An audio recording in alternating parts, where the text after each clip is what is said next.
فداء لعلي بن أبي طالب عليه السلام، فداء لأبي الحسن علي.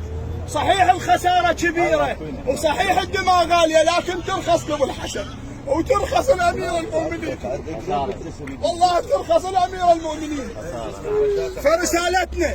فرسالتنا إلى الجهات الأمنية وإلى رئيس الوزراء مصطفى الكاظمي، احنا مو نزلاء، احنا بني كعب، احنا أهل الأرض الحقيقيين، واحنا مسكن العراق الحقيقيين، احنا مو نزلاء ولا جايين نفو، احنا مو كبش فدا بدياله ولا مخلينا غنم مكة بس للذبح.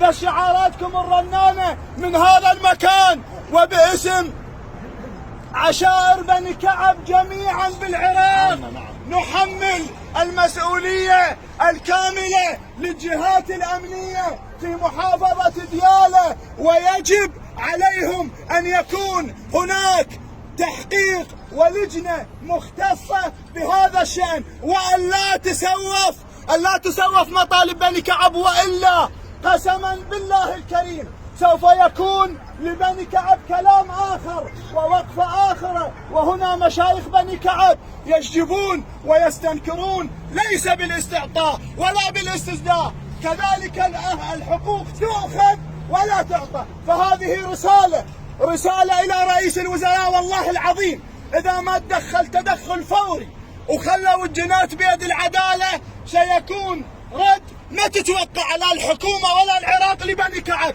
احنا مو ركاك، احنا مو مستضعفين. بني كعب ما وقفوا بحد وميلوا منه، وشعب ما وقفوا بثنية وانزاحوا من لا والله.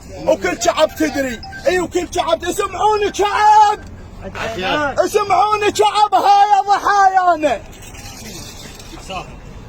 ايه اسمعوني شعب، هاي ضحايانا، وكل شعبه وخليتيه عنانه.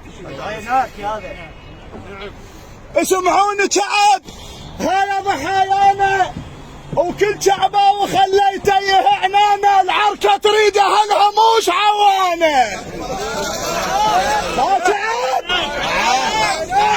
اسمعوني شعب، هاي ضحايانا، اسمعوني شعب، هاي ضحايانا، وكل شعبه وخليتيه عنانه. العركه تريد اهلها، العركه تريد اهلها موش عوانه. حيهم يا شعب، حيهم يا شعب، حيهم يا شعب، صيحوا بعال الصوت. صارت علي بضاله يعيش ويانا. اي والله ما يحاول. حيهم يا شعب، صيحوا بعال الصوت. ثارك علي بضاله يعيش ويانا، نجيبه يا ثار الشعباوي، نجيبه يا ثار الشعباوي، نجيبه يا ثار الشعباوي، نجيبه يا ثار الشعباوي، نجيبه يا ثار الشعباوي. شعب